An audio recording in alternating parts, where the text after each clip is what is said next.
Take a good look at what modern feminism has done over the past 50, 60 years and the impact it's having today. And what I'm about to show you is a few women who are definitely attractive, intelligent, and definitely educated, but they're crying on TikTok because now they have that empty feeling. They feel alone, unfulfilled. They're in their late 20s, late 30s, approaching their 40 mark, and now it's finally hitting them. They chased everything except what truly matters.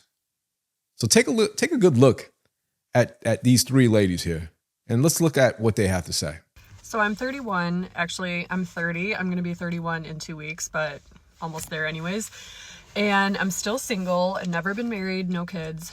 And I do want all of those things, but I feel like it's not talked about enough.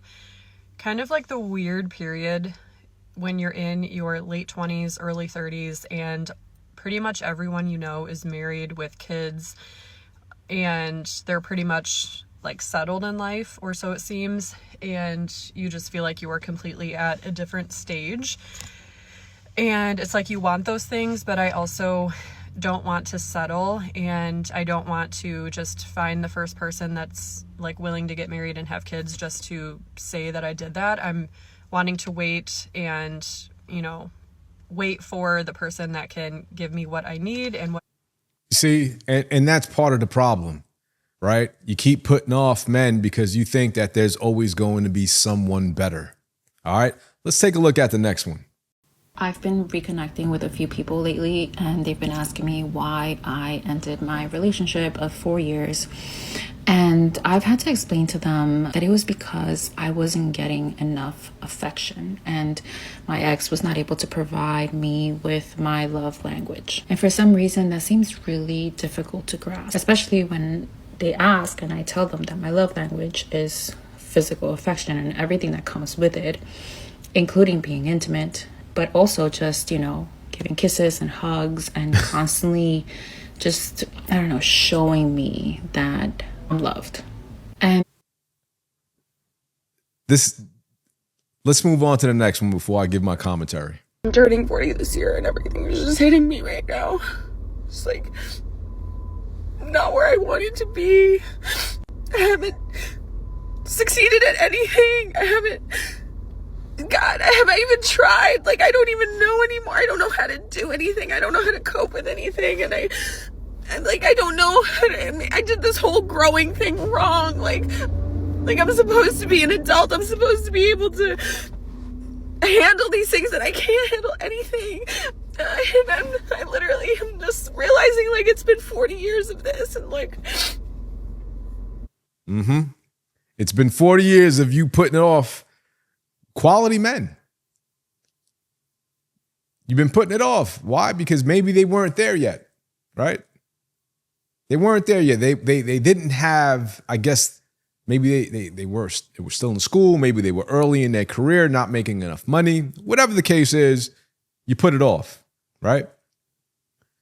Baby boomers told us, my generation, that we were to delay marriage. That's what they told us. Delay marriage, delay kids, focus on your career, be independent, be strong. And we bought into it. Women bought into the lie that men,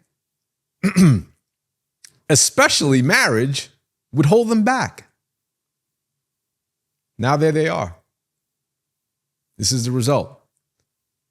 Successful, right, in the world's eyes, because you have your career and everything, but broken in their own. That's not empowerment. You've just been indoctrinated. So ladies, hear this clearly. Your 20s are your prime, and I'm sure you guys are aware of it. That's why you keep putting off good men. Not just physically, right, but biologically and socially. That window, roughly 15 years is your window, is where you hold the most leverage, the most value in the sexual marketplace. It's when your options are the widest and your ability to pair with a quality man is at its peak. And I don't say that to offend you guys, right? I say it to kind of wake you up because this is the outcome. Because once you hit 30, things change. It changes for everybody, even men. Once you hit 30, it's that wake-up call. It's what Kevin Samuels would call the danger zone. And not because you suddenly, lose all your value, but because your window to build a family closes faster than you think. Fertility drops. Relationship options narrow, especially if you're not taking care of yourself physically.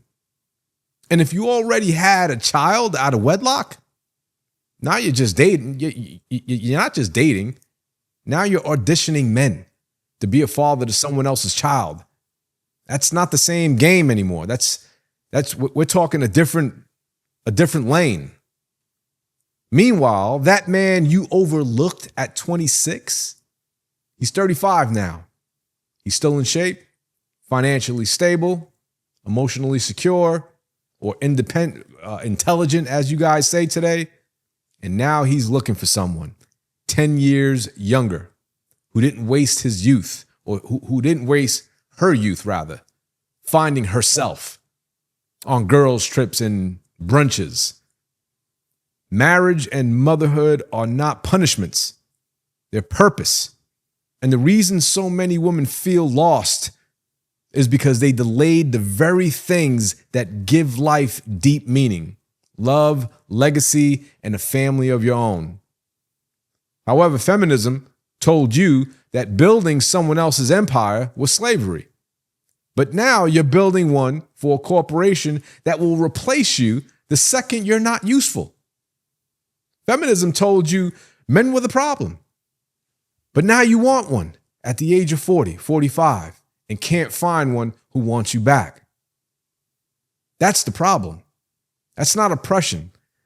That's consequences. Maybe the patriarchy wasn't holding you back. Maybe it was trying to protect you from this. And I'll leave that there. What say you? Disagree? Agree? Leave it in the comments, and I'll see you on the next one.